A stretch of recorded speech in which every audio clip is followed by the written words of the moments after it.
They had fun pretending they were council members today. And the council, they, They didn't press the emergency button this time? no, they didn't press the emergency. Not this time.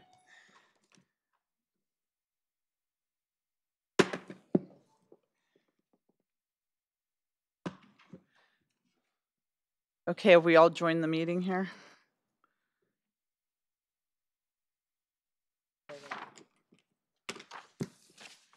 There was no join.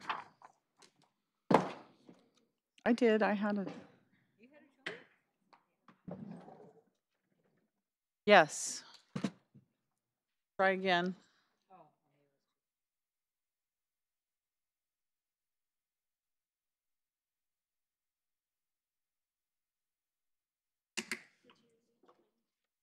Join, oh.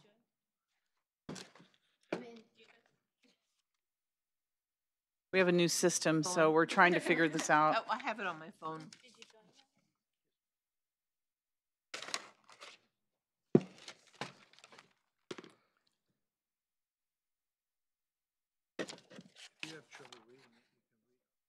Oh, thank you. I appreciate that. Whenever you're ready, Jennifer. Oh. Okay, that's fine. No, we'll wait.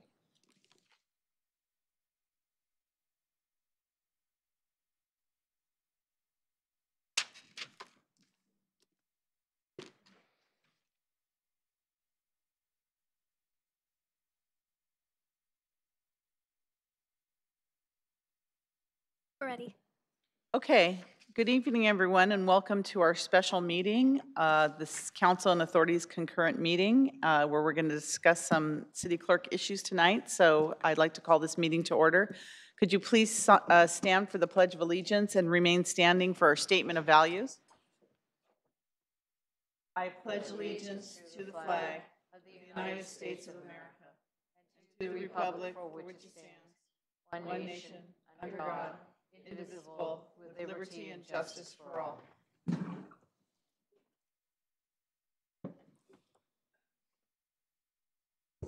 As we gather, we humbly seek blessings upon this meeting. May we act with strength, courage, and the will to perform our obligations and duties to our people with justice to all. Let us seek wisdom so we may act in the best interest of our people, our neighbors, and our country. All this we ask so we may serve our community with fairness and respect, putting their needs before all. Thank you. Please be seated. Roll call, City Clerk. Councilmember Mahan, Caserta, O'Neill. Here. Davis. Here. Watanabe. Here. Kolstad. Here. And Mayor Gilmore. Here. Move excusal of Councilmember Mahan.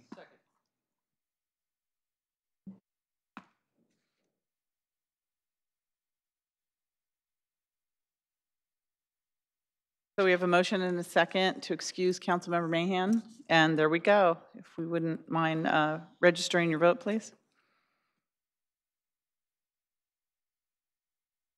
And that passes unanimously. Thank you. Public presentations. Do we have any cards for public presentations? No. If any member of the public would like to speak to the council, please come forward. Seeing none at this time, we'll move on to our study session. So this evening, we are going to be looking at hearing a study session on roles, duties, and qualifications of a professional city clerk. City manager? This is one that our acting city clerk is going to take the lead on, so I'll pass it over to Jennifer. Thank you. All right. So tonight we have a study session on the roles, duties, and qualifications of a professional city clerk. As background, the city clerk, Rod Dearden, as you know, resigned on February 6th, which created an immediate vacancy. The council appointed myself as the acting city clerk to ensure the continuity of the clerk functions under Charter Section 903. At the March 6th council meeting, council chose not to appoint a city clerk and left the elective office of city clerk vacant, which means that we will bring forward resolutions calling for an election to fill the vacancy as part of the November 2018 election. You also directed staff to return with a study session, which is why we are here tonight to discuss the roles, duties, and qualifications of a professional city clerk, including salary information. The next 3 slides are Charter Section 903 of the City Clerk. I don't need to go through them in detail unless you would like me to, but a lot of the powers and duties that are included in our city charter you will hear as part of the presentation from the panelists that we have here tonight, and there are consistencies among all of the points, but I'll just reiterate that all of these charter section provisions can be found in the city charter. And the city council may, in its discretion, appoint any other officer or employee of the city as city clerk and grant such additional compensation for the performance of these duties. But I am very happy to introduce Dawn Abrahamson and Lee Price, who are known to be absolute experts. If there's something higher than an expert in the field, that is what these 2 ladies are. Dawn Abrahamson is a master municipal clerk, and she currently serves as the city clerk for the city of Vallejo. And her primary duties include planning, organizing, directing the activities of the city clerk's office.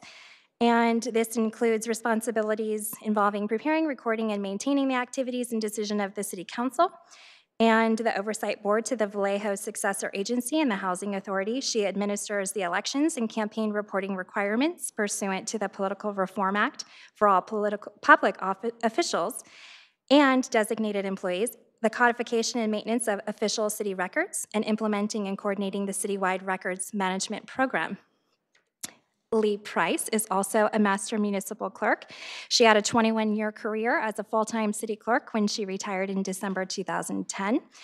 She has been the full-time elected city clerk in the city of Atascadero, the manager-appointed city clerk in the cities of Morgan Hill and San Luis Obispo, and the council-appointed city clerk in the city of San Jose, the 3rd largest city in California and the 10th largest in the nation.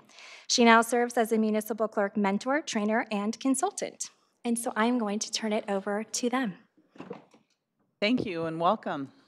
Thank you very much. Mayor Gilmore, members of the council, Deanna, Nadine, Jennifer, thank you so much for the invitation today. Dawn and I are very honored to be asked to come and address you today, so I just wanted to thank you for the opportunity. We have been provided a lovely room here in Santa Clara and promised a wonderful dinner. But it really is a great pleasure to be City here manager's a today. really good cook. Yeah. Well, we're just delighted to be here. So Dawn and I have designed this presentation for you this afternoon, and Dawn's going to kick it off. Good evening, Mayor Gilmore and members of the council, city manager, assistant city manager, and staff. As Lee said, we are honored to be here this evening.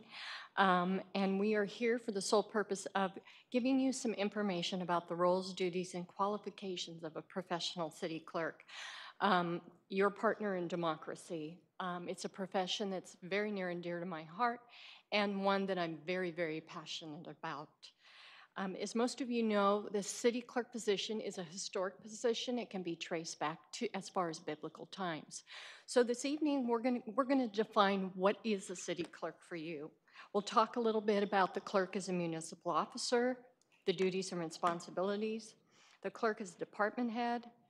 Then we'll go over the public service aspect and the balanced triangle, and then we'll conclude with the qualifications of a professional city clerk.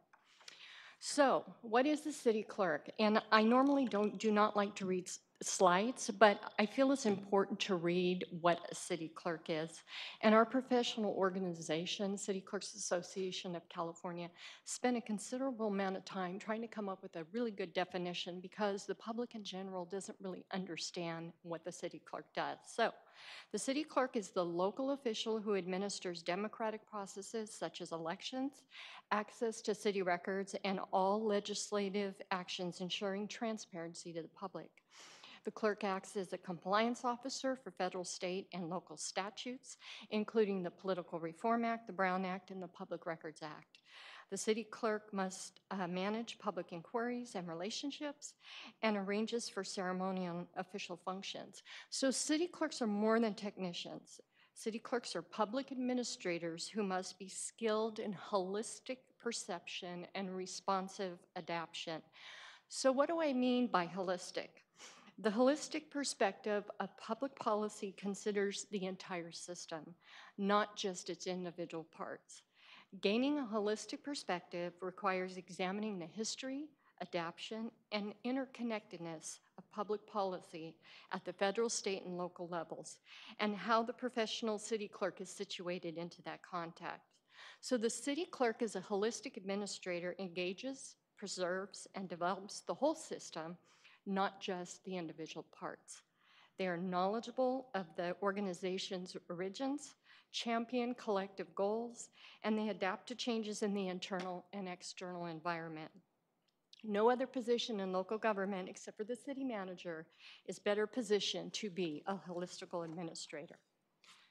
So per the California Government Code, the government of a general law city is invested in a city council, city clerk, city treasurer, chief of police, and a fire chief. And as Lee and I train new clerks, we ask the new clerks, what is missing from that list? City manager. Although the city manager is an integral part of each and every municipality. Charter cities establish the form of government for that city, which Santa Clara's charter establishes the powers and duties of the city clerk along with the Santa Clara Municipal Code. The next slide is a direct link to the powers and duties and responsibilities of the Santa Clara City Clerk, which Jennifer covered already, so I'm not going to spend any time on that. I'm sure you're very familiar with those duties. The next slide goes into some details of the city clerk. And again, our professional organization spent some time in reaching out to various other municipalities in California. And these functions and duties are typical of what a city clerk does for most other cities. As the elections officer, they're responsible for voter outreach and education, candidate liaison. Oftentimes, in this role, to me, it's very important. The elections official is often the first face that someone that walks in the door to City Hall as a candidate will see. So it's very important that the city clerk puts on their best and their office puts on their best, because that person could potentially be the next city council member. The local legislation auditor, in that role, the city clerk is ensuring transparency. Political reform filing officer, they are responsible for the conflict of interest and campaign reporting. Records and archives, ensuring and in safeguarding the integrity and access to the public's records. Public inquiries and relationships, I refer to that as the public information officer, not in the formal role, but the clerk's office receives a lot of inquiries and directs the public to the appropriate departments. And finally, the city clerk provides legislative support to the mayor and council. So for most municipal laws, the city clerk has a role. The city clerk as a local official must have the professional education, training, and knowledge necessary to understand and administer these laws. Lee will go over this in a little bit more detail later on in our presentation. So the key word in bullet point 1 I want to underline is impartial. And this is very important, that the city clerk is neutral and impartial. And in order to be a successful professional city clerk, the city clerk must be seen and perceived by the public and internal staff as fair, neutral, and impartial, with all aspects of the responsibilities bestowed upon the city clerk. This is particularly key in the role of elections official and in interacting with the mayor and council. City clerks shoulder equal responsibility in preserving and promoting democracy, the very backbone of our society. The more we invite public participation, the more democracy will thrive and citizens will take pride in shaping the community's future. Several other responsibilities of the city clerk that I'd like to highlight. I want to touch on the collective decision-making process here, which I'm sure you're all familiar with. And it's important to understand how the city clerk fits into this process. This is tied to the first statement in the slide. Thousands of statutes and regulations exist which protect democracy and provide a system of checks and balance. So as you know, public decision-making differs from the way business or individuals make decisions. No decision can be made without first engaging the public. No single person may make a decision unless previously authorized by state law or city council, and all decisions must be made in the public's best interest. The city clerk, as the local official, has a responsibility to ensure compliance with these laws, which are complex and constantly changing and evolving. Now I'd like to turn the presentation over to Lee.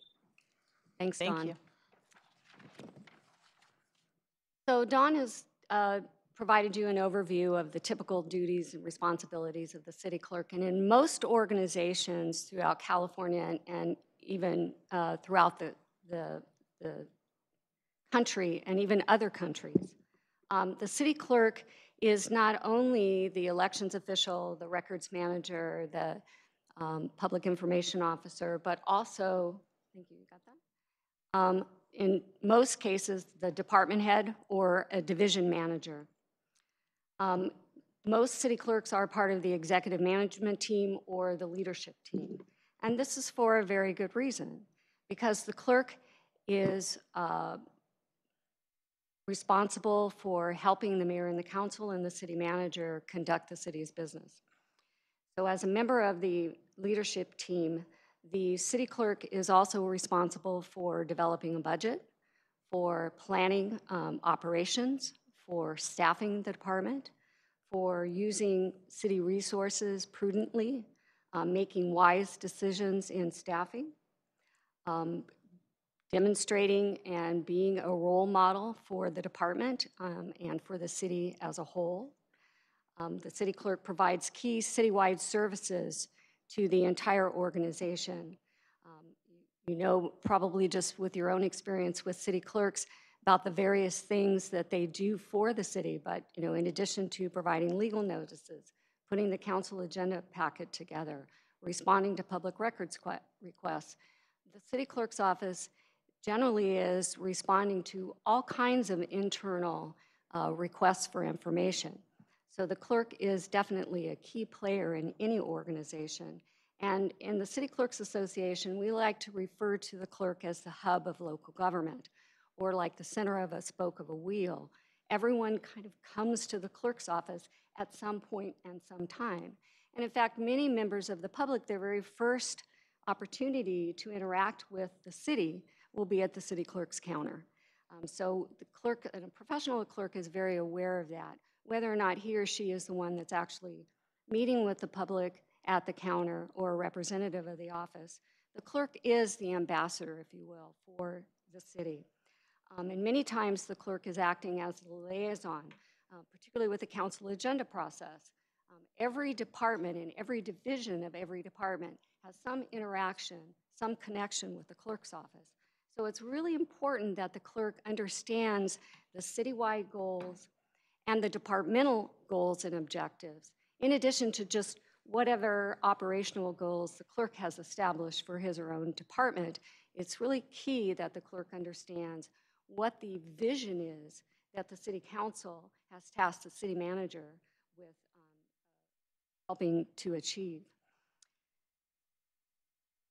A couple of years ago, I wrote an article for Western Cities Magazine, and it was called Public Service, a Balanced Triangle. So I give you a visual here developed by another master municipal clerk and colleague of mine and Dawn's, Shalise Tilton, who has a wonderful reputation in the municipal clerk field and has developed this particular visual. So you see at the top, policy. That's where you are, the council, establishing the policy. Product is the responsibility of the city manager. It is her responsibility to get the job done, the job that you have set via your council goals and objectives.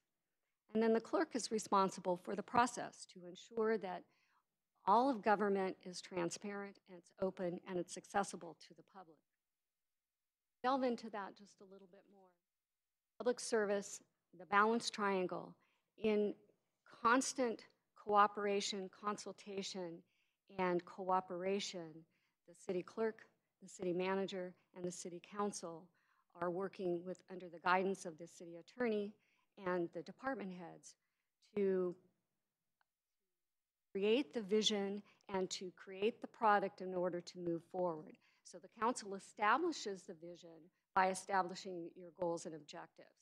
And then you say, okay, city manager, now let's get this done. And it's the city manager's responsibility to get that work done. The clerk then is your key player in making sure that all of the processes are followed, that it's transparent, that it complies with all state, everything is done properly. And without the city attorney, I don't think there's a single city clerk in all of the land who could do our jobs, because we are constantly working together. I always talk about the city manager and the city attorney and the city clerk as being best buds. I mean, we're a team. And so the other way I like to talk about the balanced triangle is think about it as a three-legged stool. Council is one leg, clerk is one leg, the manager is the other. But we need all three legs to keep that stool balanced. We can't do our jobs without working together. In an organization where the city council, the city clerk, the city manager, and city attorney understand and respect each other's roles, and they share in the obligation to maintain that balance, then success in public service is achieved. The clerk's role, again, is to ensure proper process and open, transparent government. And as professional managers, clerks are really uniquely qualified to do this. As clerks, partner with the city manager and the city attorney because we understand the public process and because we know the rules, we know the policies and procedures of the city, we understand the state and federal regulations, and because we are there to ensure fair, equitable treatment to all. So qualifications for a professional city clerk: extensive knowledge and experience is absolutely required. Governing a city requires collective decision-making. This is an open and transparent process, and a clerk must know how to read, interpret, follow, comply with all of the laws. So we're just going to run down a couple of these. Many of these you're very familiar with, but recognizing there are members of the public here. And are we televising? And so others may see this, and we hope that they do. The Brown Act, so the Open Meetings Law of California. So understanding all of the various requirements for noticing agendas, conducting meetings, what goes in an agenda packet, how an agenda is worded, all of those things, legal noticing, everything about how you conduct your meetings in the open, and understanding when it's appropriate for the council to meet in executive session or in closed session. Our partner obviously is the city attorney. Any questions that come up as it relates to how we interpret the Brown Act, I have been really lucky to have wonderful relationships with every city. I really consider it a real privilege to in this state that know their job, they know it well, and they pick up the phone for the clerk. They definitely pick up the phone or they open the door because they know that we need their guidance. Public Records Act is also another big body of law that the city clerk needs to be very familiar with. As you know, we get many, many requests for records, and understanding what's required of the city is key. The Political Reform Act for California governs most of the ethical disclosures, so all of the campaign finance, all of the conflicts of interest, and other ethical disclosures. Election law, you each have run for council, so you know the whole process of pulling papers, bringing in your nomination papers, going through the process. And then, of course, in addition to candidate elections, there are many other opportunities for the voters to have a say in how you govern the city through the initiative, recall, and referendum processes. The Voting Rights Act then, coupled on top of the elections law, critical for city clerks to understand. In cities as diverse as Santa Clara, it's very important for the clerk to understand the regulations. The Fair Political Practices Commission is a state agency, as all of you know, and there are a whole host of regulations that the FPPC requires candidates and office holders and appointed officials to follow. So understanding those regulations and working closely with the city manager and the city attorney to make sure that the city council and all of the staff, as well as boards and commissions, understand what their duties and obligations are under the Fair Political Practices Commission regulations. And then there are ethical laws, AB 1234 specifically as it relates to ethics training for you, for appointed officials like your boards and commissions and your leadership staff. And then torts claims. The city clerk's office is the recipient of all kinds of legal filings, from claims against the city to lawsuits to subpoenas for records and more. So again, understanding the rules about accepting legal service and what to do with it, and recognizing one from another. The MATI Act governs the noticing of openings on your boards and commissions.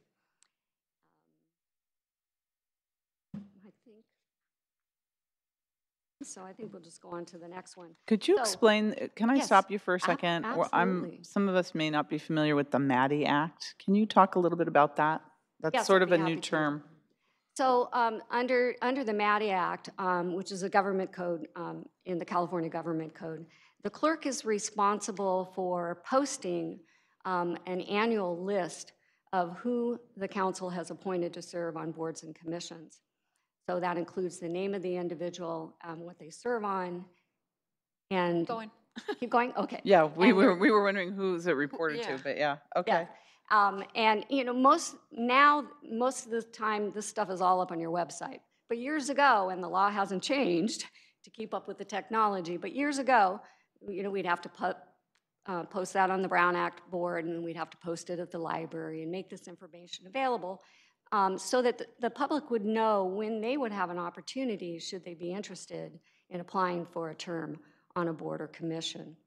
It also governs, if you have a vacancy on a board and commission, how you fill that vacancy and the timelines associated with those. Did you say that was an annual report? Yes. Yeah, Mhm. that's what confused And- me. Yeah. And most cities now respond to that by posting it on their website, so it's actually available 24/7, 365 days Okay, that's a year. probably how we do it, Yes, I imagine. yes. Okay, thanks. That's why I wasn't familiar with Thanks that. for the question. Thank you. And there are lots of little Yeah. laws like that, you know, and we just Yeah. gave you just kind of a handful because I didn't want to put too many on Well, one no, but it's a slide. nice list to see it all in one spot. So Good. thank you very much. Thank you for the that. question. So in addition to understanding all the laws and the regulations and the technical aspects of operating a city clerk's office, clerk also needs to be able to effectively manage the office. So that means hiring, firing, training, evaluating employees. That it includes, you know, training your employees so that they know how to respond to all kinds of different requests, whether it be that citizen who comes to the counter just looking for how to find the community development department, to, you know, someone who wants to file a request for records under the California Public Records Act, to filing a claim, to just, I'm lost, you know, where do I go, you know, to find XYZ services? All the way to, you know, employees that are interacting with you as elected officials and with the city manager, city attorney, and department directors. So it's being a role model, establishing your team and helping employees understand their role as it relates to the clerk's office. Department director or division manager is responsible for fiscal planning and budget preparation.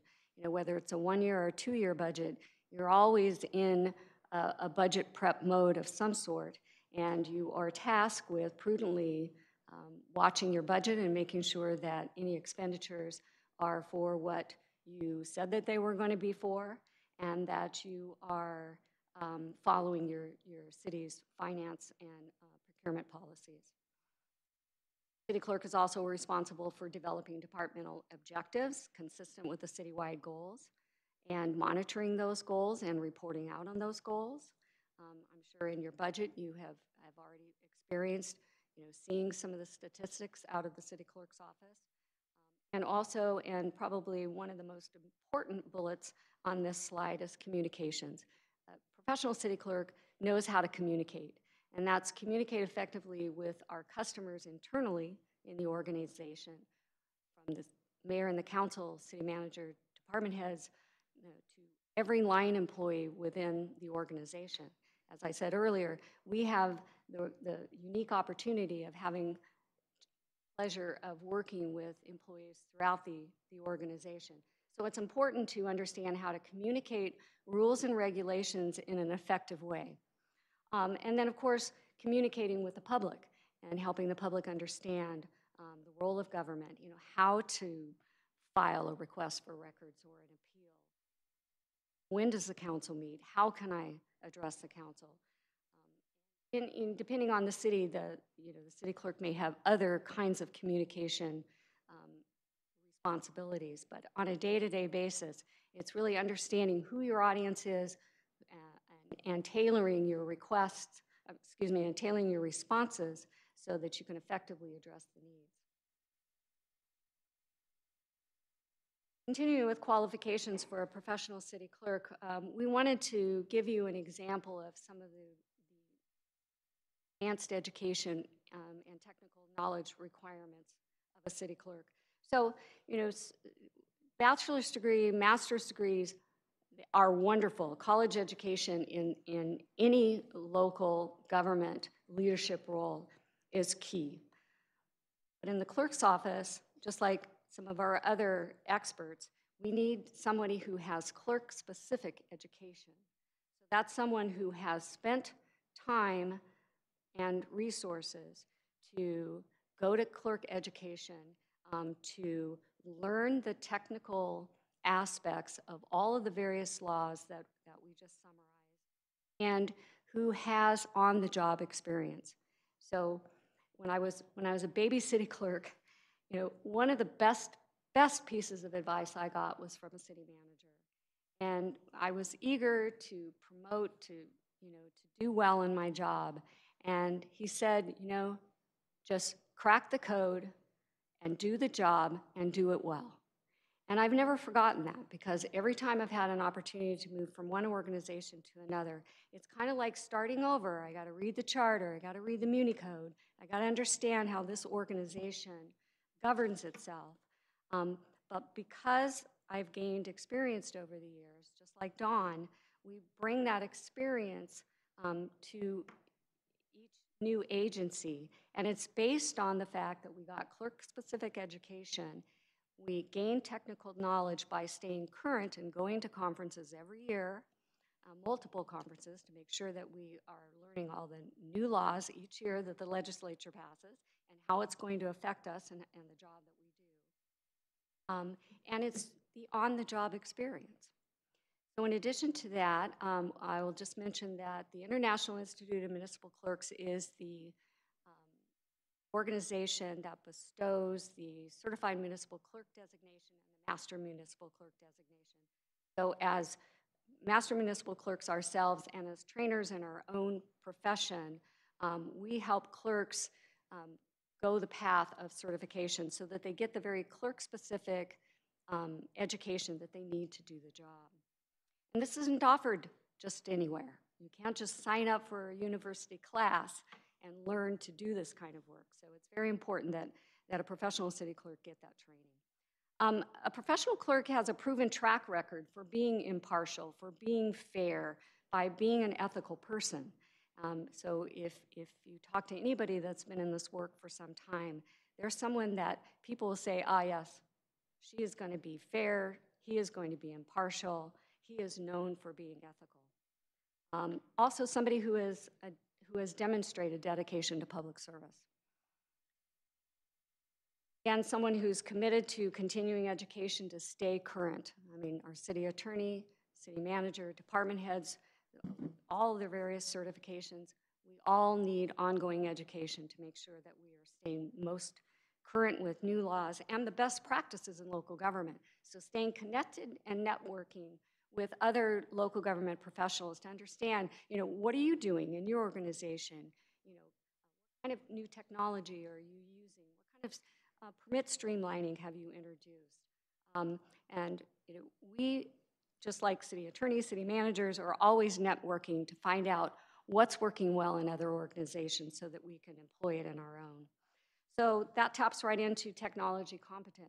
Somebody in the clerk's office really needs to have their finger in the pulse of technology because it's changing on a daily basis. Something is always being introduced, something needs to be revamped, changed, enhanced. So a professional clerk, has his or her eye on, what's happening next and how can my organization benefit from what's happening out there. I've always considered myself as somebody who's visionary when it comes to technology, but I've really been lucky in choosing people who work for me that really understand it. So, I'm not saying that the clerk has to be the one to, do all of the data entry and understand every aspect of the software, but someone who has the big picture. And then again, and finally, but it's probably not finally because it's probably one of the most important on the list, is being a team player. So the clerk is part of the leadership team, and working with you as the council and the executive management team is someone who is going to help get the job done. So the clerk's office isn't a silo over here getting their own thing done and never paying attention to what else is going on. A professional city clerk is part of the whole organization and embraces the citywide goals and has a vision for the future that is consistent with the goals that the council and the manager have established. And then in closing, I just wanted to mention that whether the clerk is appointed by the city manager, appointed by the council, or elected by the voters, and I've had the privilege of being all three. In my opinion, it really doesn't matter how, because what's important is what you do on a daily basis. And a professional city clerk is vital to the organization. And if the work that we do isn't performed correctly, it could open up the city to costly and potentially devastating litigation. So it's such a critical position. And again, with the partnership with the city manager, the city attorney, and the city council, we're all looking after the organization together. And if Dawn and I can answer any questions, I think at this point we'll just open it up to questions you might have. Okay, thank you for both of you for that excellent presentation. And do either of you live in Santa Clara? Just checking. San Luis Obispo. The location is better here, so if you're thinking about it before November, sounds like both of you have tremendous amount of experience, so thank you so much. Jennifer, City Clerk, my screen does not tell me if a member of the council wants to speak. It just says request to speak. I can't look at the speakers. So I don't know if you're able to look to see if any member of the council wants to speak.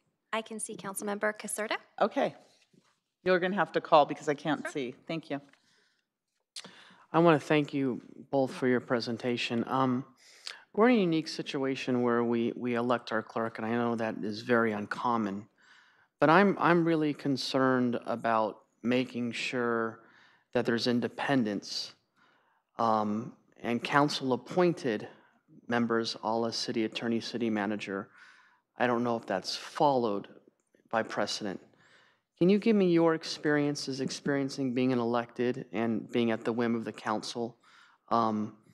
If independence is something that is important to a person on a dais. Can you comment about that?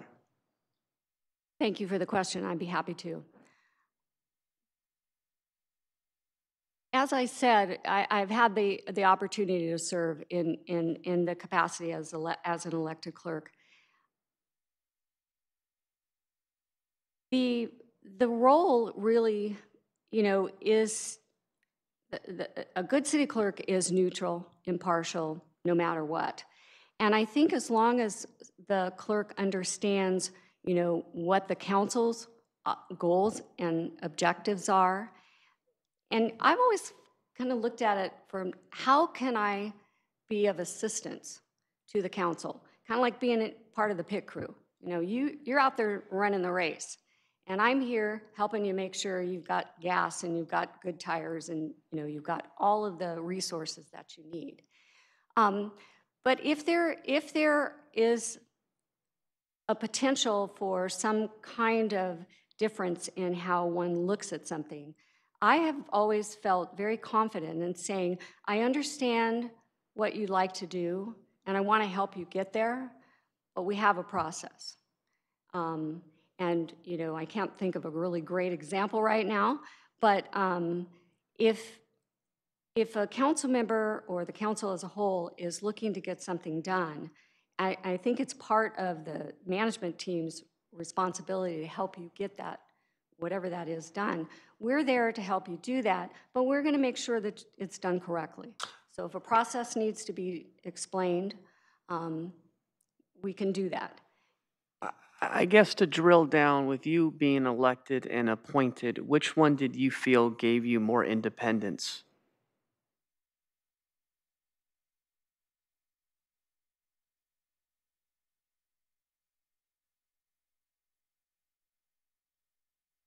Oh, I don't think any made me feel any more independent, because I understood my role in the organization in helping the council get whatever they want to do over the goal line. But because the clerk's role, whether they're elected or appointed, is to ensure open, transparent processes, I just don't see that as a conflict with what the council would like to do. I see it as, I'm here to guide you, to be a resource, to help you get your goals achieved, but to do it in an open, transparent manner. So if let's say there is a misunderstanding or maybe a difference of opinion, then that's a great opportunity to bring in the city attorney, the city manager, talk about it. What's the goal and how do we get that done? I don't think that the clerk is totally an independent officer. The clerk is a municipal officer, and so the role is to help the city govern. Yeah. That's why we're here. I appreciate that, and just from my perspective, because we'll have comments too, I like the idea that the sovereigns are the people at the ballot box. I think that served us well, and I think that leads to independence, which we need. So thank you. Jennifer, do you have? Councilmember O'Neill. Thank you. So thank you, Lee and Dawn, for coming to share your expertise tonight. It's obvious that you have, decades of very broad experience. And I think in Santa Clara, I think some of the what's driving some of the commentary about, elected versus non-elected is almost, and not knowing all the history of city clerks, but it's almost like kind of like in a way, like you almost kind of both refer to it almost in some ways the guardians of democracy. So when I've thought about that aspect of it, I've kind of thought about, and until recently, Clerk Diridon resigned, I hadn't really looked in depth at what other cities had done or whatever, and I did after he resigned. You went through and read, like, say, the city of Morgan Hill. So I'd be curious to hear your thoughts of, like, with this, what I'm saying, guardians of democracy. I mean, and when you look at Morgan Hill, where they have a city clerk that's kind of almost like it's part-time, but that appoints and makes sure that a professional staff is in place, and then retains some functions. And I've thought, like, it's almost like, to me, almost like an ombudsman type function or something like that, to make sure, that the process stays impartial. So I was curious if either of you would like to, share some of your insights, like when we look at, us having a fully elected city clerk, versus say like a city like Morgan Hill, which still has an elected city clerk, but that city clerk has a different set of, or kind of has a different role as opposed to some of what you've outlined in your presentation. If you have any thoughts that you could share. So the first 16 years of my career were spent with the city of Pinole, and the clerk was elected. And I worked in HR, and I was also the deputy. And the clerk became very ill. She was very respected in the community. She was one of these old-time school clerks. She was in the Navy. She had tremendous respect with the community. And when she became ill, I stepped up to the plate. I cracked the code, the book, the election law, everything. I took the responsibility seriously. I enjoyed it. And I pretty much fulfilled the role of the elected clerk and as the deputy city clerk. And she was considered part-time because her salary was, I want to say, maybe $250 a month. But her full-time stipend came as being the assistant to the human resources director, who was the city manager. And so I kind of was fulfilling both HR and the city clerk work for quite some time. And the city council knew she was going to retire and not run again. So they had a dilemma. What are we going to do? Are we going to continue to keep the role as an elected clerk? And by the way, it was a general law city. And when the city was incorporated, it was incorporated as elected city clerk. So the only way to change it to an appointed clerk was to put it on the ballot. And so the city council had some study sessions and talked. And fortunately for me, because of the dedication and passion I had for the profession, and because the community came to know who I was and to trust that I was giving them access to what they were asking me for, the city council decided to put the measure on, put the position on the ballot. They did some education with the community. Pinole has a very large senior population, and they vote. And they were successful in getting that position appointed. However, their criteria was, if it passes, the ordinance will say the city clerk shall be appointed by the city council, not the city manager. They felt that that was the best way to do it, so that the city manager really didn't have control over the city clerk in some way. It was a little bit more kind of getting to what council member over here said.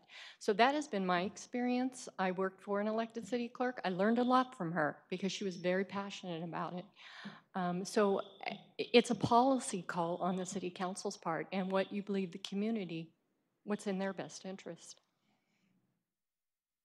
And if I might address the question as well, and since you mentioned Morgan Hill, and I worked in Morgan Hill with the elected city clerk, that's still the elected city clerk in Morgan Hill, who is, by the way, a certified municipal clerk and went through the clerk-specific education to make sure that she had the technical skills and the expertise needed.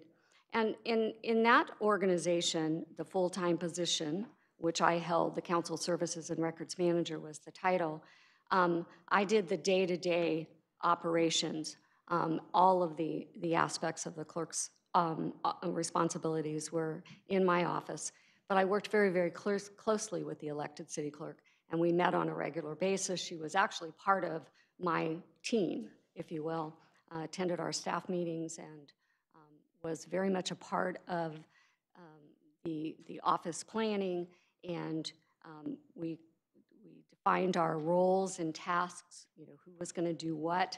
But she then, and still does, as far as I know, you know, gives to the full-time records, council services and records manager full authority to conduct the office on a day-to-day basis, but they do work together. Does the city clerk still then supervise directly that manager, or they're responsible for the hiring and evaluation of those other managers? No, the city manager is responsible for hiring of the council services and records manager, but they do work together very, very closely, the elected city clerk and the full-time position. Okay, great, thank you.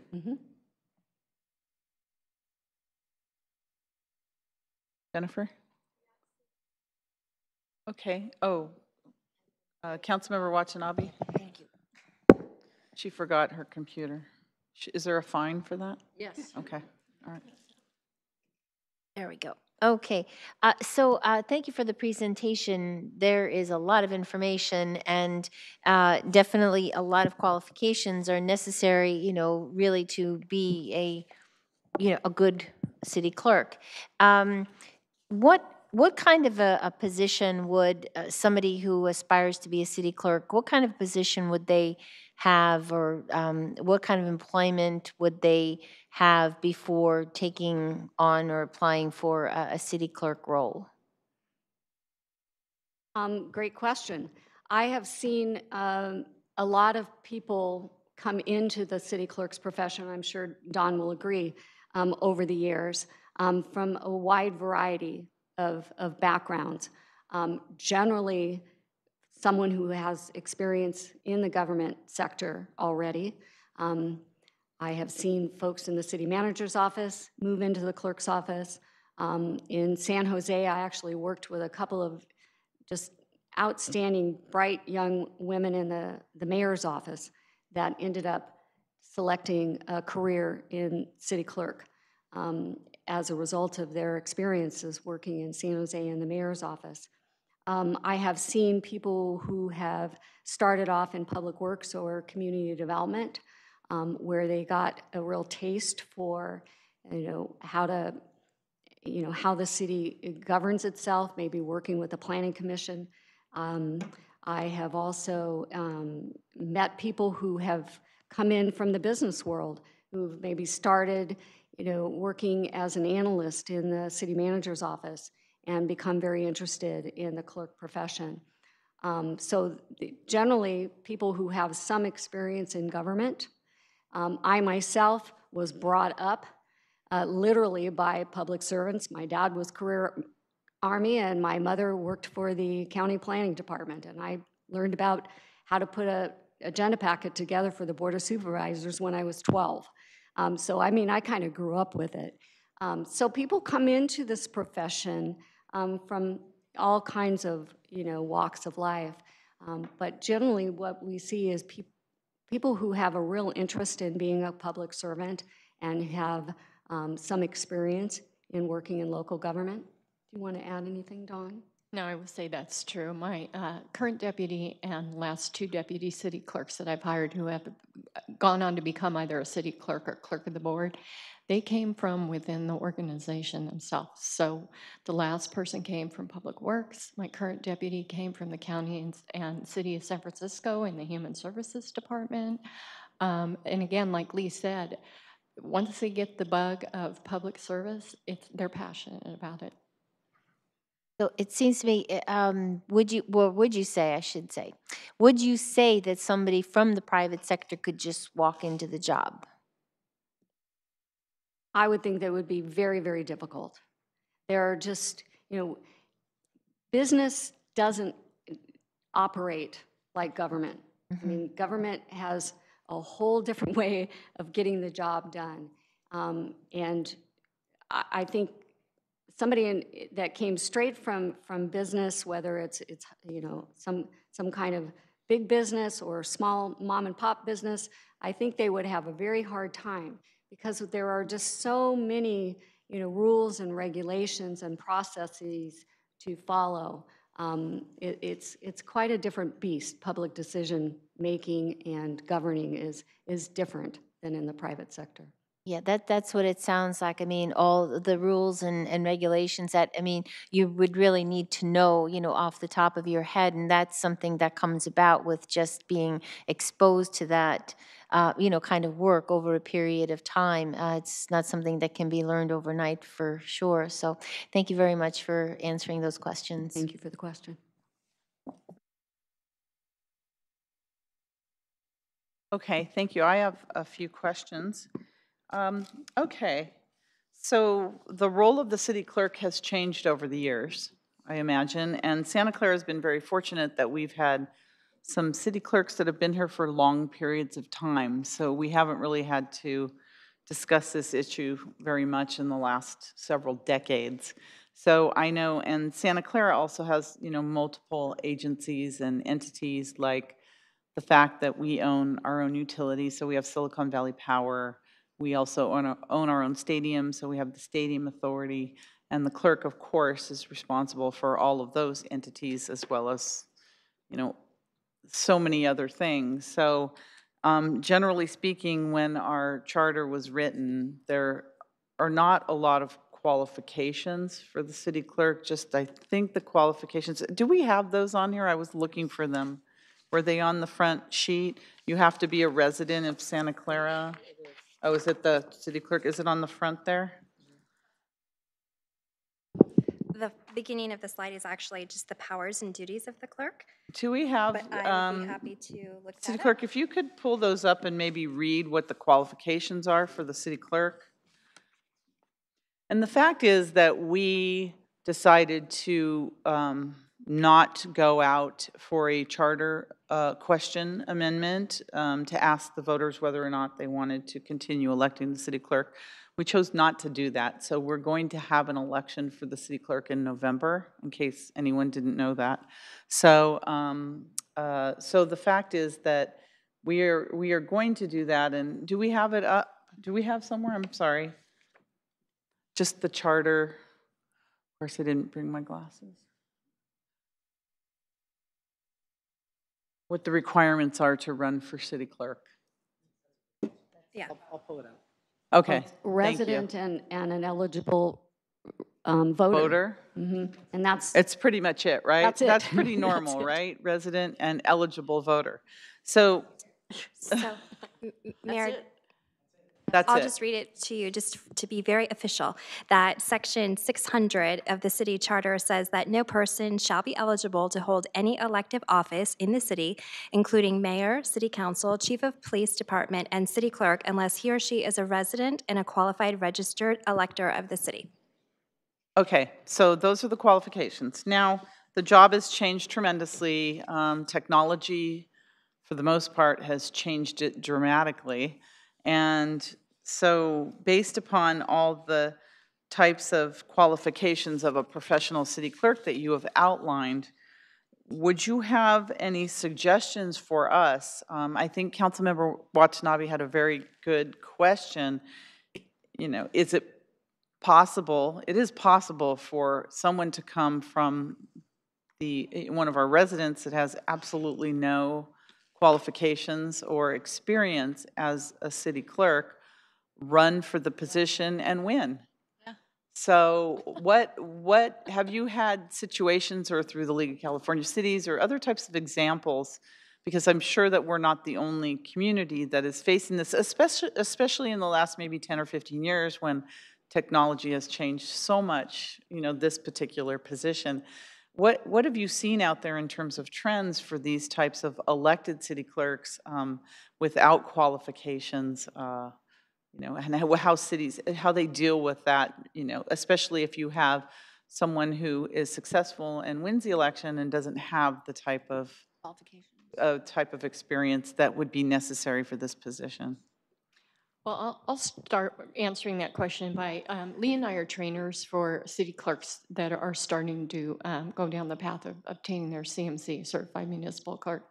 And I can think of one or two in particular that are elected clerks. The clerk in particular is from the city of Antioch in Contra Costa County. He's actually a former elected city council member, and he decided to run for city clerk, and he was successful. He was passionate about the position, and he took it seriously. So we saw him at our TTC, Technical Training for Clerks, all 4 series that he went through to get the education. He fully participated in all of the sessions. He was very interactive, very passionate about it. I'm happy to say he received a CMC, and he's probably about this close now to receiving his Master Municipal Clerk's designation. So that's one example of an elected clerk who took it very seriously. There's a few others that I can think of. San Bernardino has an elected clerk. She was actually a former journalist, I believe, and became elected clerk, and we saw her in training. She received her certification as well. So it is possible, it does happen. Lee, anything else to add? There's one other, Pat Hammers. Yes. So yes, we have some great examples of individuals who were elected to the position of city clerk who had no city clerk experience. I myself am an example of that, although I was already the deputy city clerk and working in the city when I ran for city clerk. But during my first term was when I got really serious about my clerk-specific education, and by the time I was on the ballot for the second time, I had obtained my certified municipal clerk designation. So we know several individuals like Dawn just described.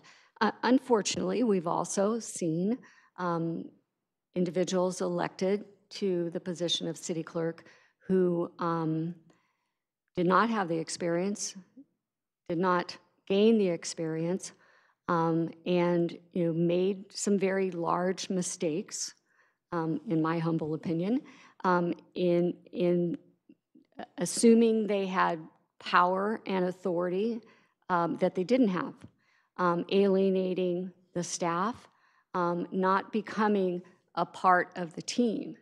And I'm sure you may have heard of some examples of that kind of elected individual who creates chaos, if you will.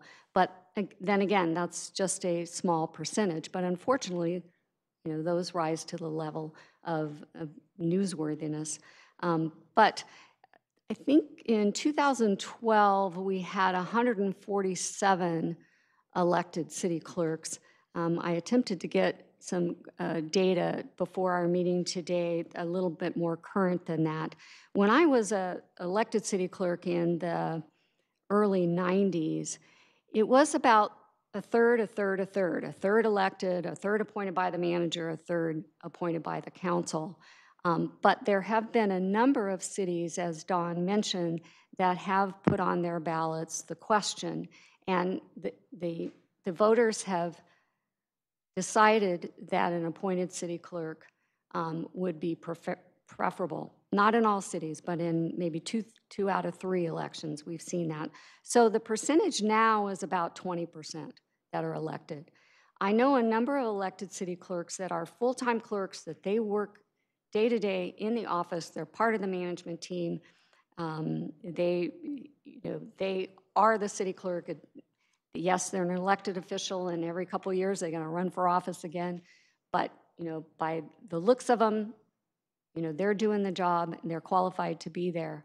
I also know some part-time elected city clerks who have gone through our programs to gain the education, and they have very qualified individuals that are working at City Hall on a full-time basis. And as I was describing the relationship in Morgan Hill, their relationship with the full-time clerk and the part-time elected clerk, are for the most part a very good working relationship. So I know it can be done. Mayor, Yes. I'm sorry. Yes, May I please just add jump one in thing? I just want to anytime. say, having also been a certified clerk, that to get certified, it's not easy.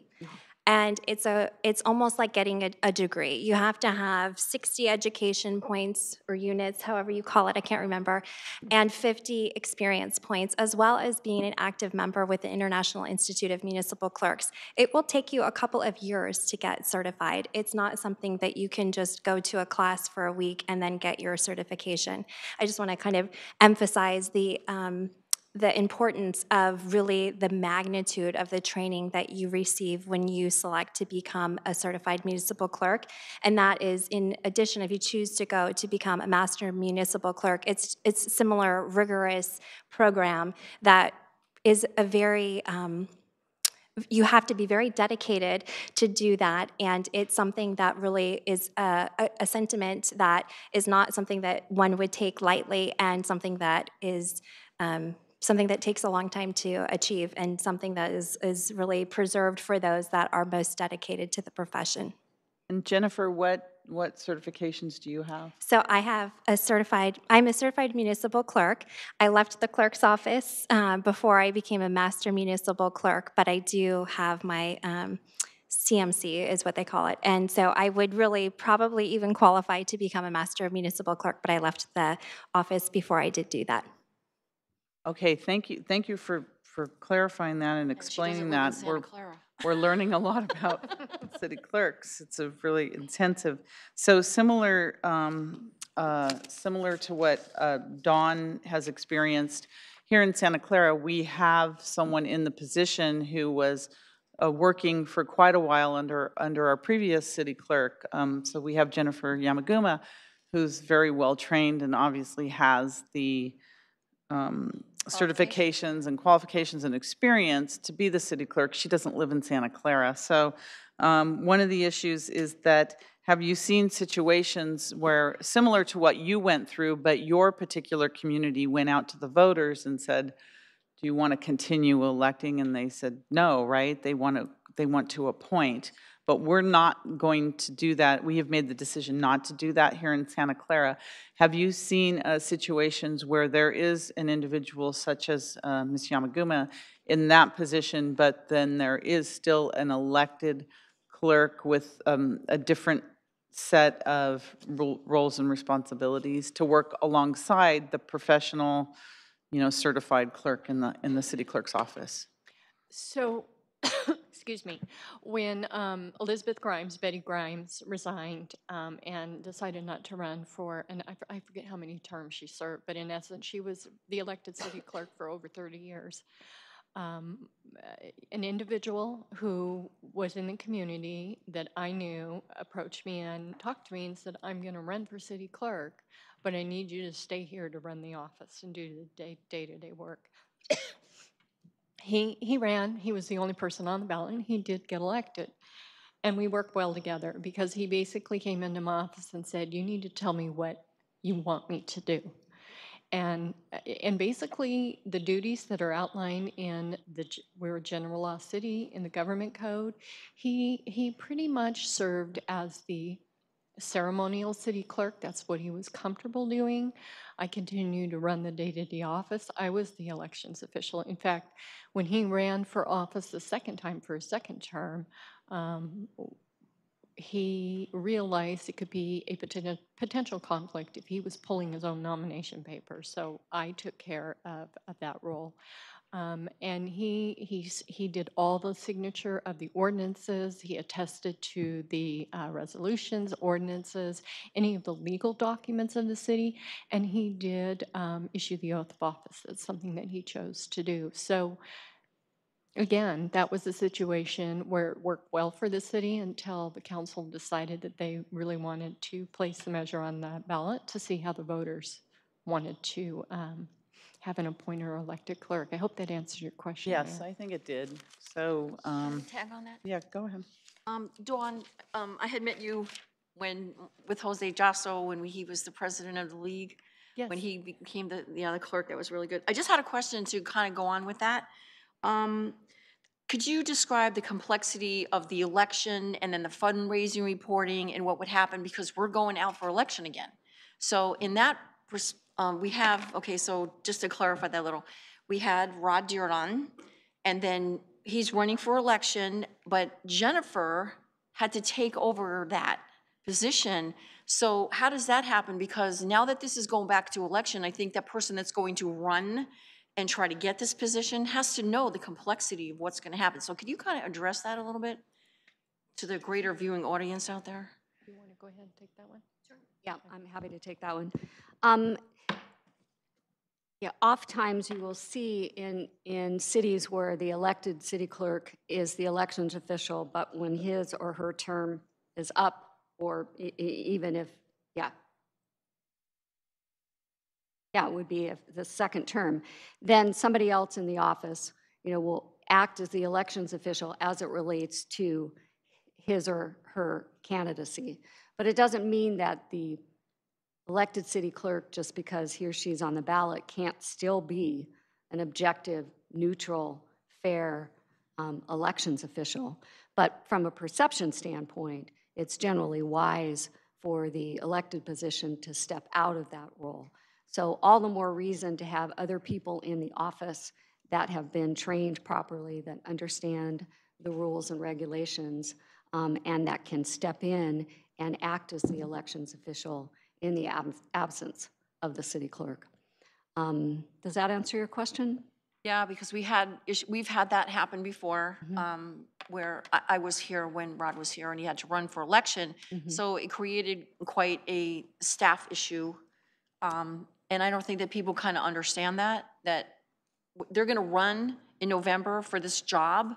So that's another layer that they're going to have to understand, that, you know, they're going to have to work as a, like you said, team. There was a lot of things you put in here that kind of hit home with some things that weren't being done. But as far as going forward with this election and the people and the qualifications of that person coming in, it just kind of bothered me a little bit that because that person is elected and they might not be qualified to do what you just put in a format here. And some people think that they do have the qualifications, but if they do get elected and they don't know the job, then, you know, what do we do? So I find risk, to be honest with you. You've had success stories and you have non-success stories.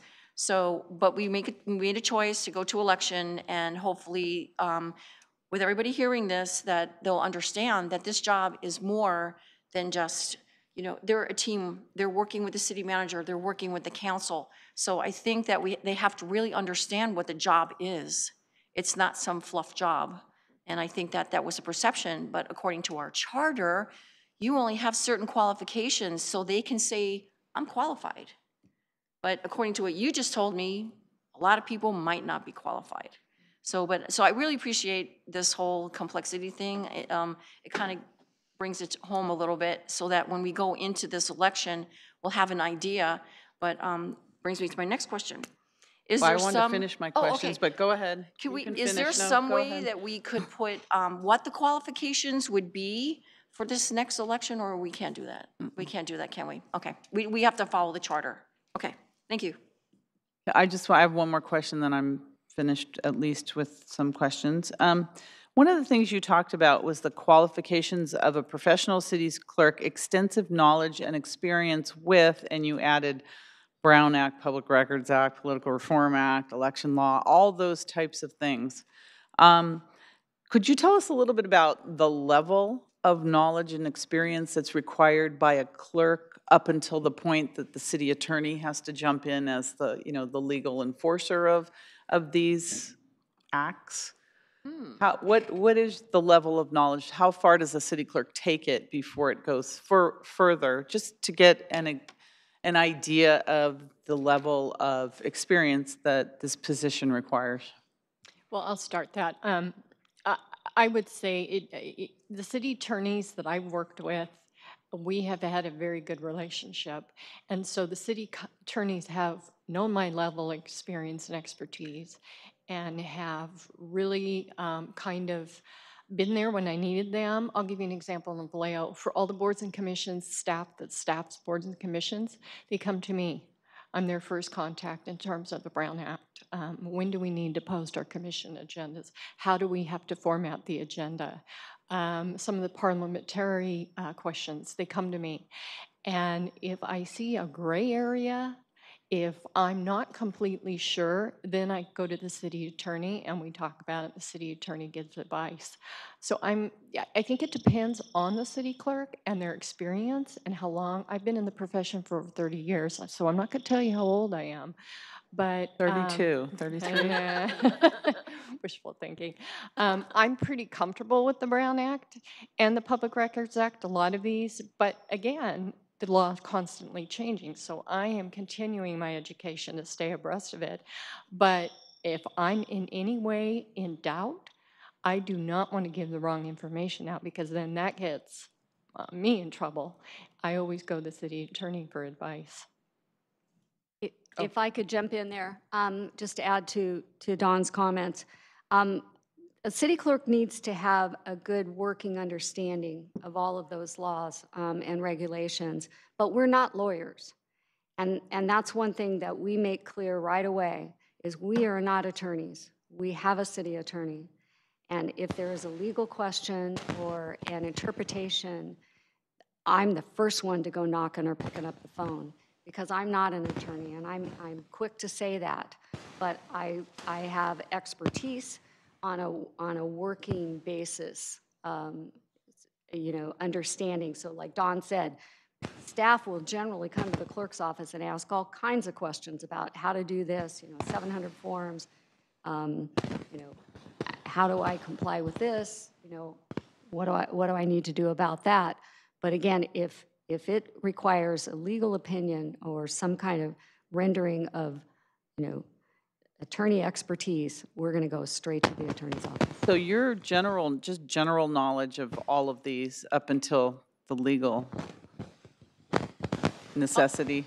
I'll give you another example, Mayor Gilmore. And then I'm going to go to the city attorney. He wants to speak as well. Go ahead. I'll give you a real quick example. I've been getting frequent phone calls lately about the recall process. And the public assumes it is my responsibility to guide them through the recall process. I point them to the relevant sections of the Elections Code, and I refer them to the Secretary of State's website for their manuals. But I am not an attorney, and I am not there to guide them through that process. I administer the four corners of the election process, and I do encourage them to seek their own legal advice. That's a good example. Thank you. City attorney. No, I just felt the need to just mention that when you said the word enforce, my ears perked up because, you know, I've been in this profession for quite a long time, more than 25 years, and I've never even thought of the idea that the city attorney's office would ever have to enforce the clerk to do something. That's a really drastic notion to me. I mean, I actually worked with Lee for quite a few years, and the idea that I would have to enforce anything on the city clerk's office it's really a collaborative relationship, and it's really a question of keeping the information flowing. If there's questions, they go back and forth.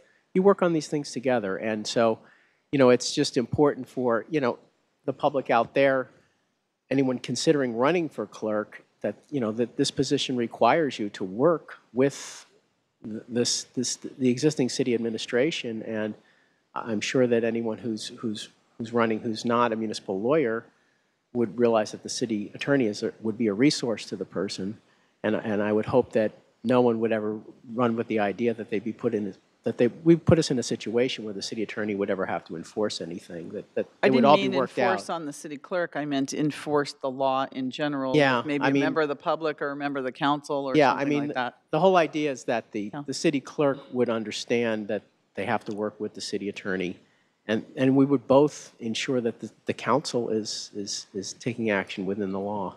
And I think that's really how the Brown Act works. I mean, most of the city clerks I've worked at have been very familiar with the Brown Act, which is not to say people never make mistakes. Sometimes there are mistakes made, and then we deal with them. But the whole idea is to try to avoid as many mistakes through preparation and discussion back and forth. So you know, I just want to echo what you've heard in terms of, you know, how a professional relationship works between the clerk's office, city manager's office, and the city attorney's office. Okay, thank you. Jennifer, did you have something to say on that? Not on that specifically, but I see Councilmember O'Neill is ready to speak. Okay, good. I'm finished for now. Thank you. Okay, Thank you. I just wanted to probe a little more deeply on the point in, you know, City Attorney Doyle and Don and Lee. In terms of, like, I'm looking here at Morgan Hill, which we said it is, they're a general law city, but I'm looking at their municipal code. So, I mean, I'm kind of thinking, even like, because we talked about making some changes like via ordinance, you know, could we put something in our municipal code that would be more specific about the city clerk and perhaps the role of an assistant city clerk, or, you know, like Morgan Hill says, records management officer or what, and have those supplement the charter without contradicting the charter? I mean, do you see that? Because I'm like I said, I'm seeing there's some very specific things, or much more detail than we have. I mean, there's the overall high-level responsibilities in the charter. Does that ever work? You know, because like I think at least we want to make sure that we've got, you know, and also to help people understand what it is they're getting into. I mean, this is a pretty complicated position. So I just a thought, like, you know, could we do something to amplify the chart and put it in the city code? Does that ever work, or do cities do that if they're a charter city?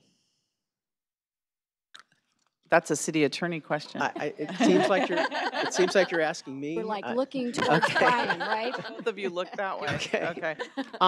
If you want to go down through the next slides, Jennifer, can you do that? To the end, the last paragraph. No, back up. So this is the last paragraph of section 903. Now, what this says, and this is exactly how Ms. Yamaguma is acting as city clerk, is that you exercise your authority under section 903 to appoint, you did not do it through an ordinance, but you simply appointed another officer of the city or employee of the city as basically the acting city clerk, and granted to her the powers to basically do all the duties in the charter because we had a vacancy. Okay, so that's how Ms. Yamaguma is performing the duties of the city clerk, and that's how she's the acting city clerk.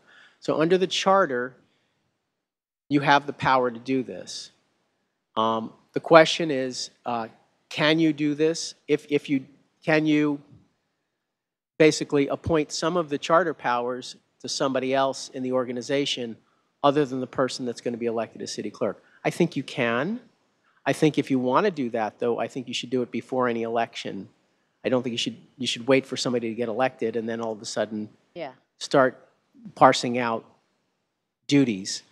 So I think you can do that. I don't think you can add different qualifications to the elected city clerk position. I don't think you can say, for example, that the city clerk has to have a CMC or something. That anybody that wants to be eligible to run for city clerk has to have this certification.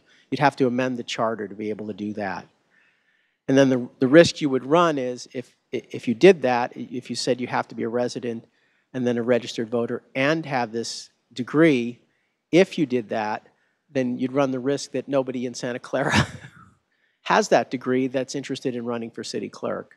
So I wouldn't necessarily recommend going for a charter change like that. I think it's really simply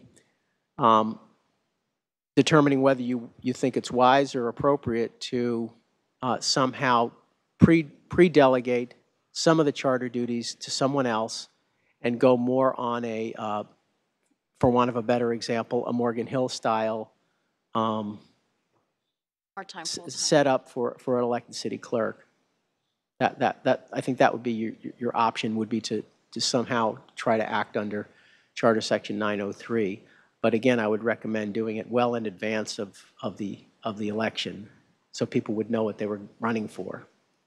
Thank you. And if I understood Don and Lee correctly, that there are cities or whatever and where they have served where there's like a part-time city clerk that's elected, but that same person can also be a full-time employee of the city. So it's kind of like almost like our city auditor, where different times over the decades, different people have taken on that charter responsibility as the auditor. So if I'm understanding correctly, you could still have, if we decided that we wanted to have the city clerk, the elected function, be a subset of what the overall responsibility.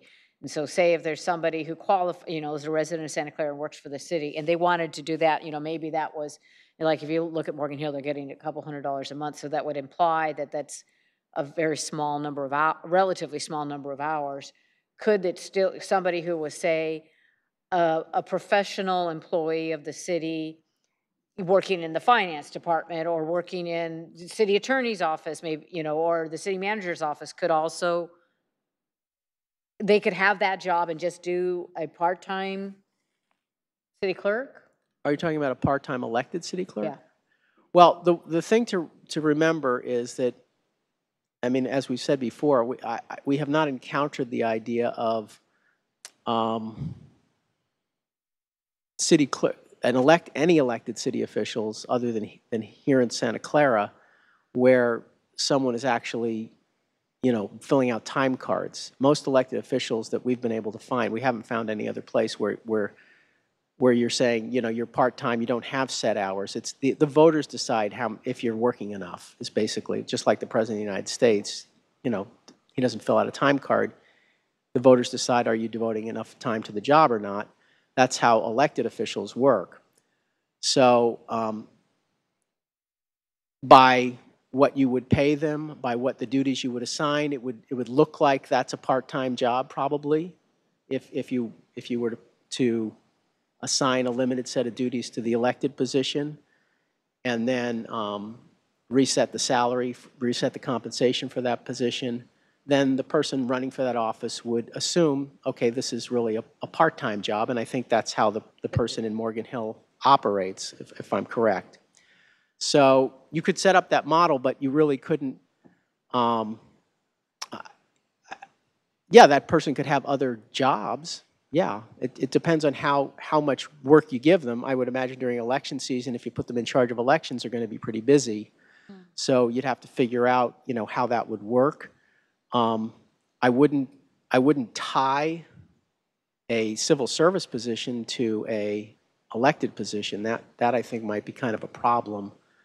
I don't know whether there might be certain civil service positions, or there might be certain positions with the city that might be an incompatible office with an elected city clerk.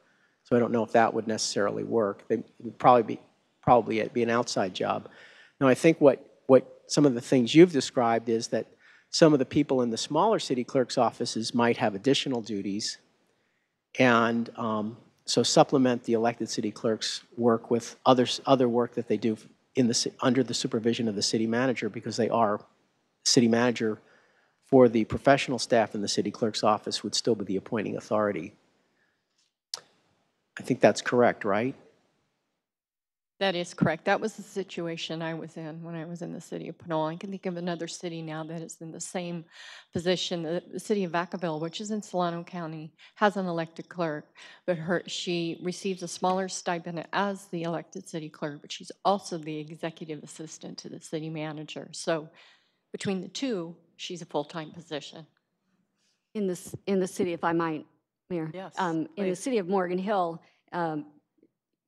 previously, Irma Torres, who is the elected city clerk, was working in the planning department, but a city of Morgan Hill resident. So I was hired as the council services and records manager and moved to Morgan Hill to assume the position.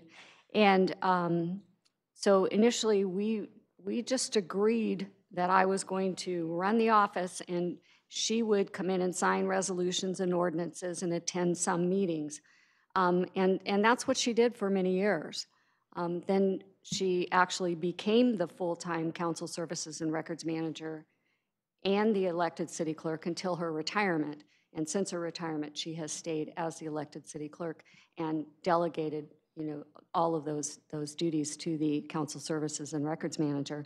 Another model that you might look at is the city of Ontario. So the city of Ontario has an elected city clerk who receives a stipend, and then a full-time chief deputy city clerk who does the day-to-day, and her salary is reflective of the work that she does for the city. She and the elected city clerk meet on a regular basis.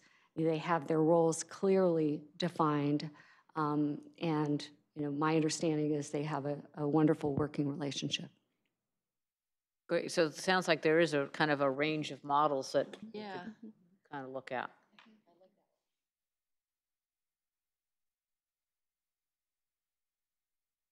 Anyone else have any questions on the council? No. A lot to think about. Okay, I think there's more to the presentation.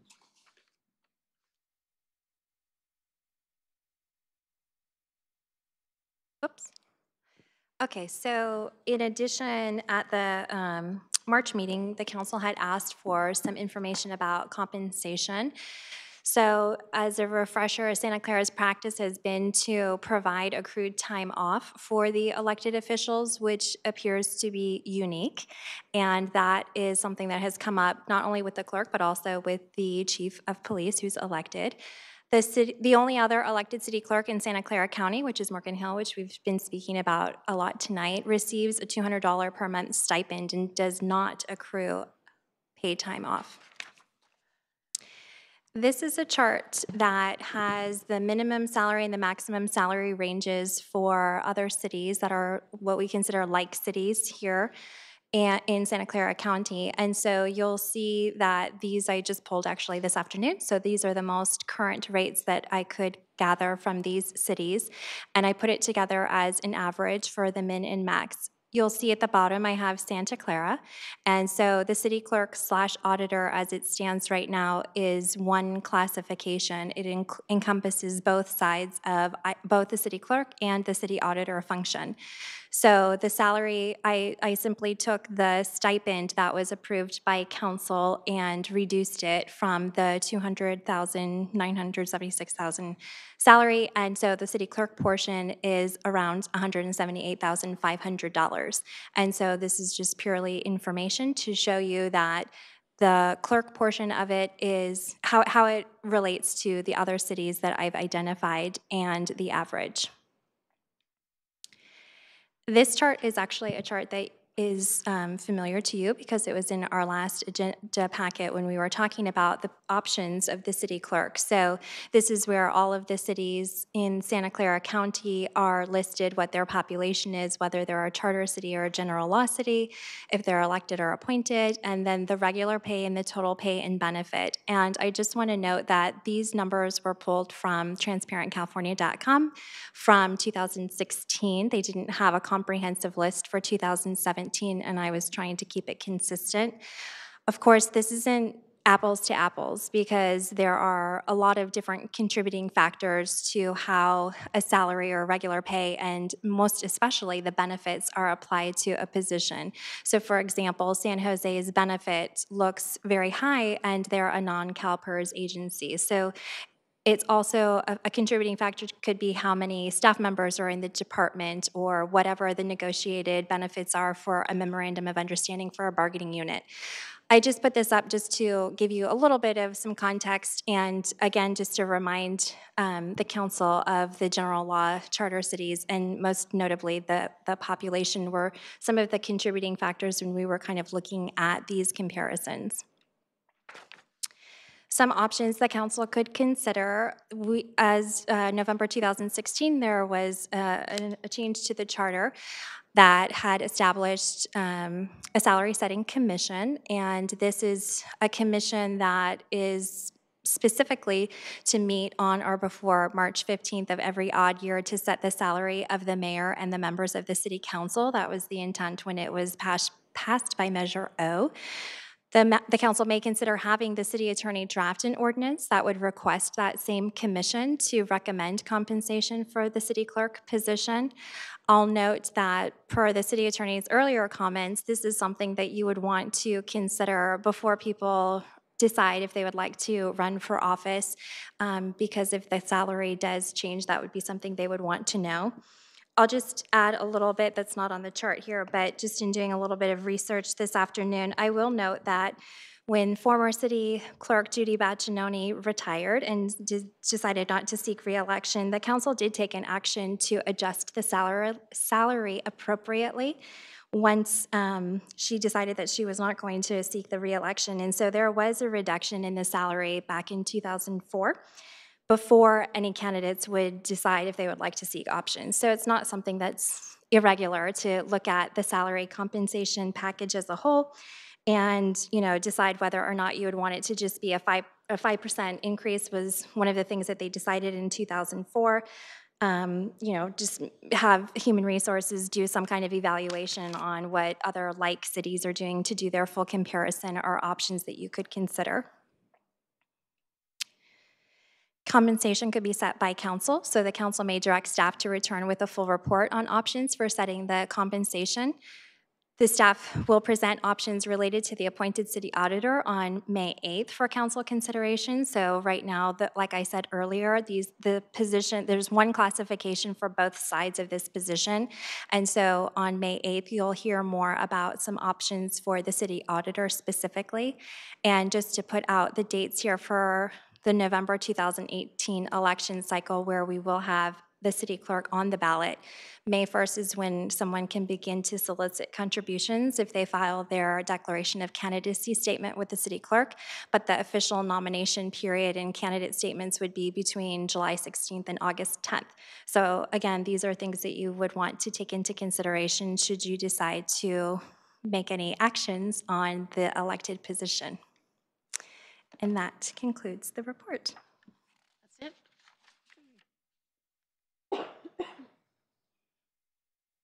Okay, so I think that, of course, it would make sense for us to describe the salary of the city clerk before we put that out, so people know, people they may be interested in the position would know exactly what they were running for in terms of the city clerk's office. So it would be then, in terms of our discussion now, what we would like to see brought back to us, or what our thoughts are about the information that has been presented today, and how we want to proceed ahead with this. So in terms of the agenda planning, you have April 24th, and then your next meeting is May 8th, and filing begins May 1st. Is that right, Jennifer? Yes, someone can begin to do fundraising beginning with May 1st.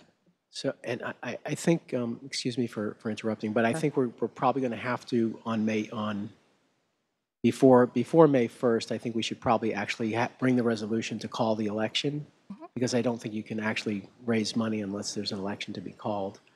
So I think we'll have to do that. That's something arising out of the fact that the office is vacant, and so we need under the charter to call a special election for November. And so we'll just take that step of bringing that resolution to you. On April 24th? Well, before May 1st, I think would be wise to do. Okay, and what does that resolution entail? Just that we're calling for the election for the city Very clerk? similar to what you just did for the ballot measure, just simply a resolution telling the registrar of voters that we don't have a normally scheduled election in Santa Clara. So because of the vacancy of the former city clerk, that we have now to call a special election for that particular candidacy. So even though it's in the general election, it's called a special election? Well, it says under the charter we have to call an election for that office. But we call it a special election?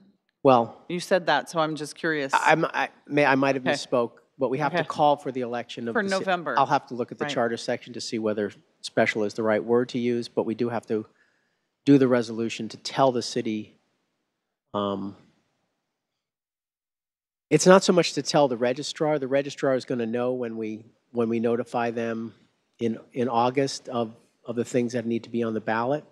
But I think it's a wise idea to do, because unless we call the election, I don't know how the other sequencing goes forward for example, pulling the papers and raising money. Right, so do we declare the seat vacant?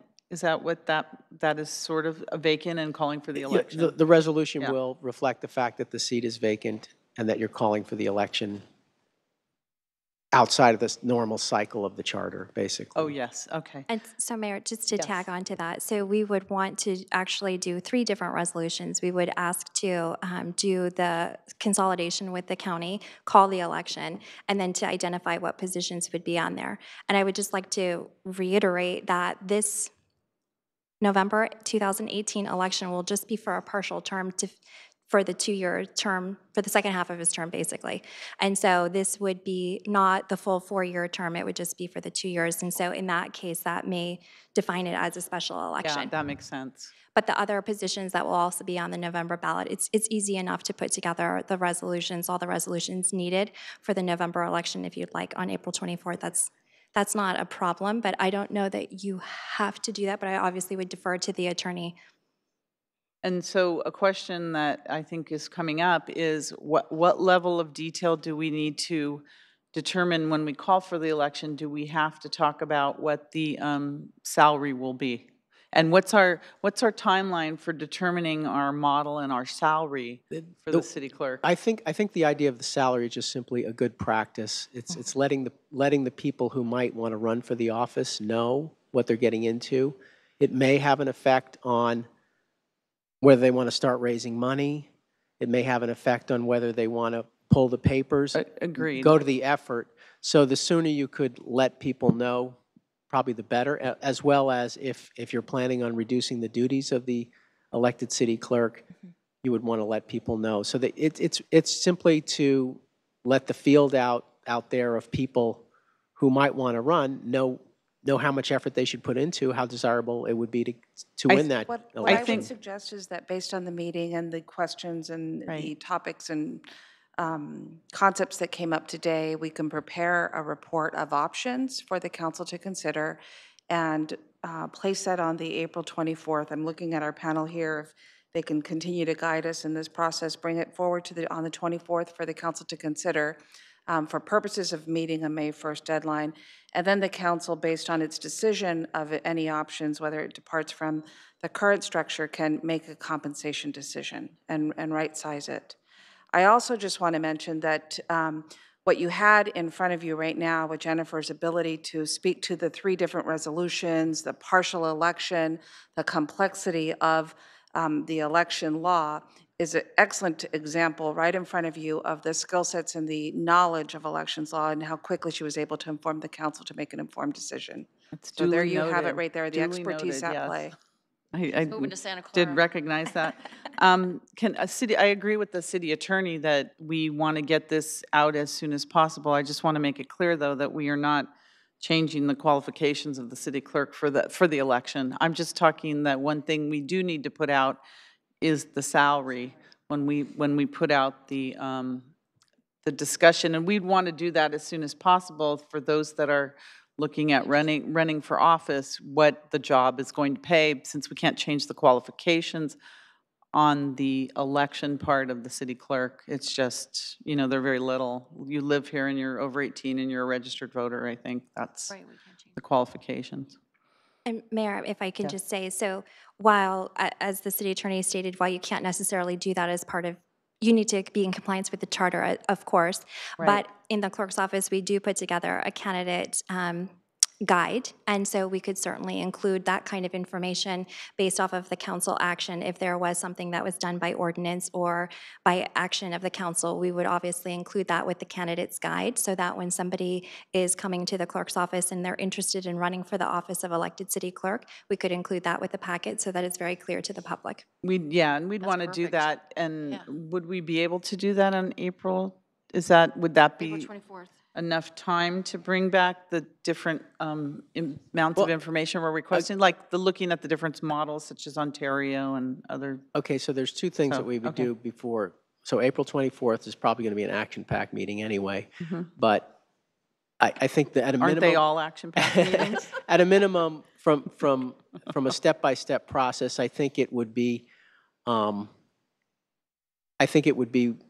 smart to, number one, get it on the ballot for November, just so everyone knows that the office is open, and do the 3 resolutions that Ms. Yamaguma informed us are necessary, and get those over to the registrar.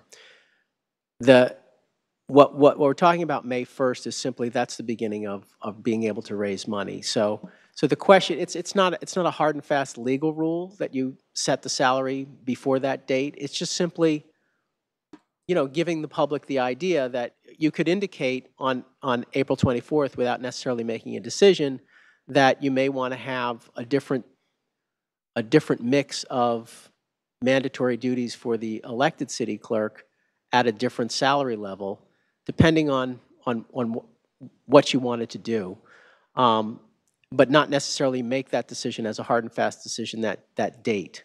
And then, so you could at least give people the idea that that's the direction you're heading, so that, depending on when they might want to start raising money. Again, they would not be filing until, I think, July sometime, correct? Right. So no one would actually be pulling the trigger and filing papers until July. And so, that's the time frame. It's not a legal issue. It's what I would recommend, however, is before the filing deadline closes in August, Mm-hmm. you're going to want to have that salary decision set. So everyone knows that when I finally file my papers, that's what the job is. That's how much I'll get paid when I get elected. Okay. All right. Sorry, just, it is on? Oh, sorry. Go. I was I just have a- going I to, have a button, so I can't my tell. point's a I little was just going different. to Yes. add that also the information we're bringing forward for the city auditor on May 8th will inform the discussion.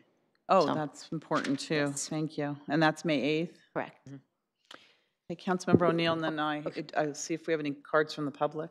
Go to the public. So I just wanted to kind of go on record and keep this, I very much like the idea of the salary study commission and having that apply. You know, we talked to a week or two ago about the chief of police. I think that that should apply to all the elected officials and, you know, so there can be very clear rules and, you know, how that's going to go. So at some point, you know, once if we decide that we're going to change within the, you know, the limits of the charter and the law, some of the structure that, you know, advise and say, okay, so this is looking more like a part-time position, but we ultimately, my thought would be to refer all of those to the electeds to a salary setting commission, you know, similar to what we agreed to in the last charter change, and have them deal with all those positions at the same time, to keep it removed from the council and the city manager. You know, for that, to me, is one way to have a little bit more independence if the people are not looking, you know, to us or to the city manager for their salary. Do we have the identified salary setting commission yet? I think it takes place next year. Yeah, do the odd meeting. for this election cycle, I don't think it's realistic to expect the salary setting commission to be constituted quickly enough to be able to do that.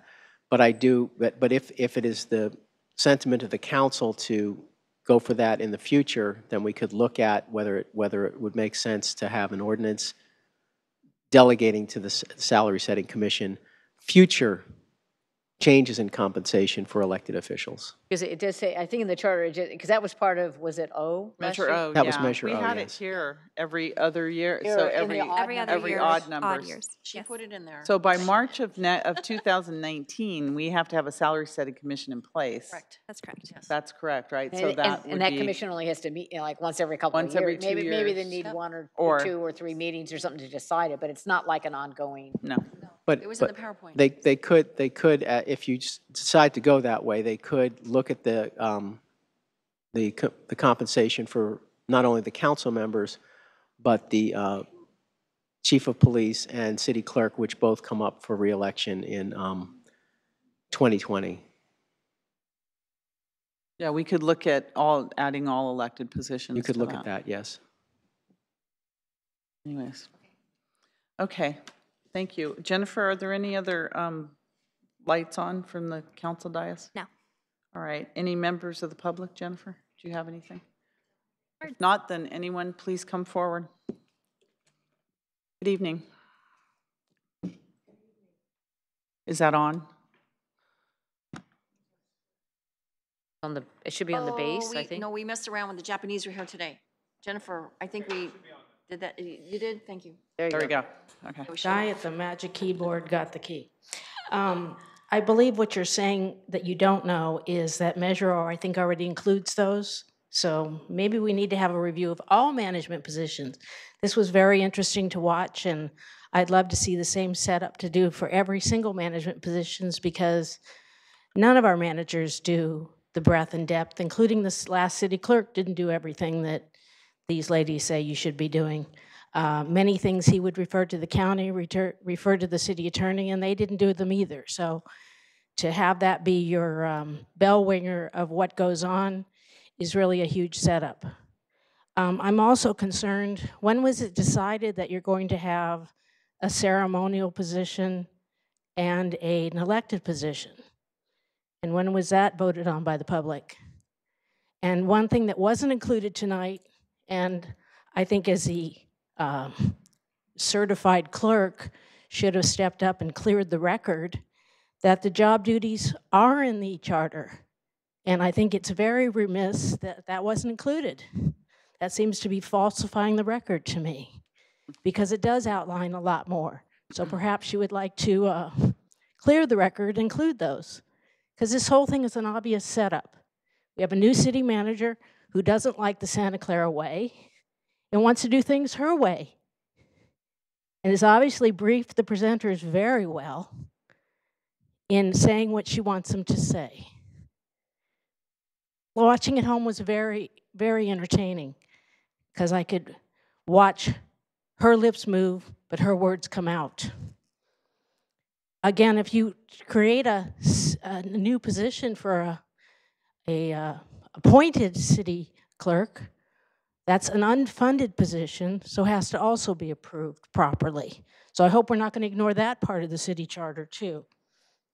And again, I would love to see a review of all management positions in this way by experts. And I was wondering who does the talking and who does the words, because this was so well done tonight.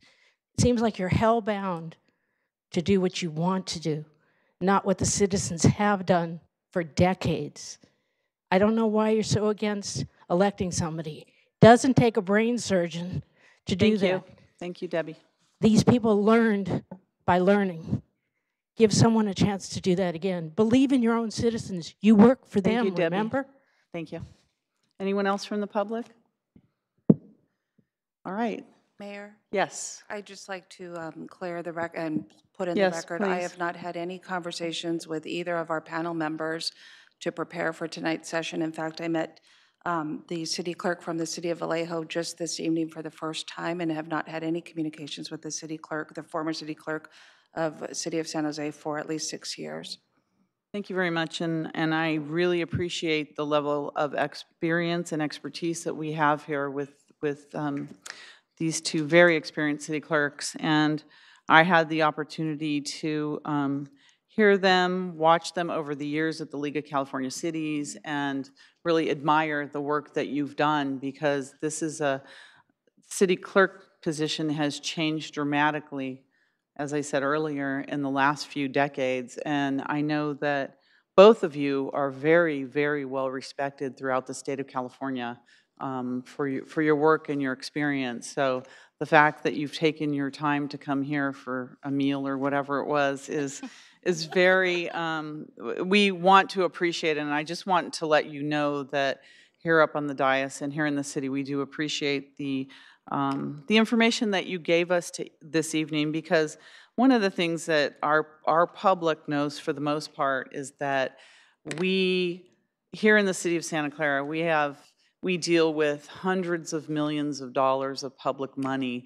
We own billion-dollar assets with our stadium and our electric utility, and we really want to make sure that this city is run very professionally, because mistakes that are made here in the city of Santa Clara may cost our public, you know, a lot of time, money, and effort for what we're trying to do here, and we can't afford those type of mistakes. So having the right people, professionals in the right positions is something that's very important to us, and to have the transparency of the city clerk's office is extremely important. Again, the guardians of the democracy here in Santa Clara, and we've been very fortunate to have that in the past. So we want to assure that it continues in the future. We're running the city professionally for our residents. We're running the city like a business, as we should. We are the guardians of the public assets now.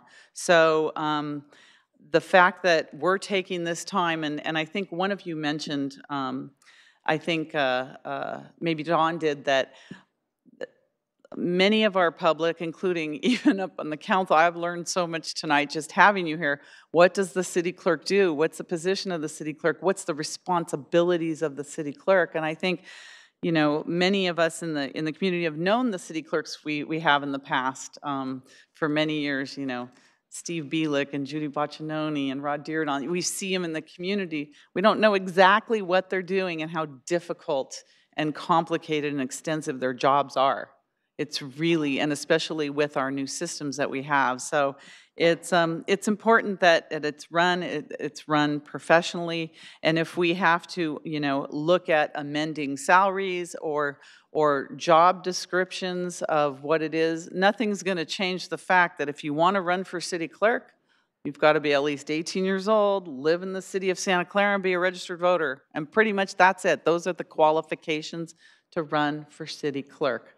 So, you know, that doesn't make me feel warm and fuzzy at some point that we're going to have all our bases covered. So we're doing our due diligence right now. We appreciate you giving us this information. Our staff's going to bring back more information. I agree with our city attorney, city manager. We want to get the, you know, the salary set down as quickly as possible. We want to set the expectations and, you know, make sure that we're really discussing this fully so we know, you know, what all of our options are. So unless there's any other further discussion, are we clear, city manager, city attorney, on what we're going to do? And I know we could wait until July or August. We're not. I'd like to get this done sooner rather than later so that we can, again, manage the expectations, make sure we're following the law, following the city charter, and getting out as much information as we can. Anything else? Okay, I think that reports of members of special committees. Are there any reports of our members? Jennifer, I don't have it. Okay, none. City manager report? Just a notice that we're moving the meeting to start at 6:45. We've taken off a couple of items from closed session, so next week's closed session starts at 6:45. 6:45 for April 3rd? Yes. All right, and that moves us to the adjournment, Tuesday, April 3rd at 6:45. And the meeting's adjourned. Thank you all for coming. Okay, now I gotta go to a barbecue.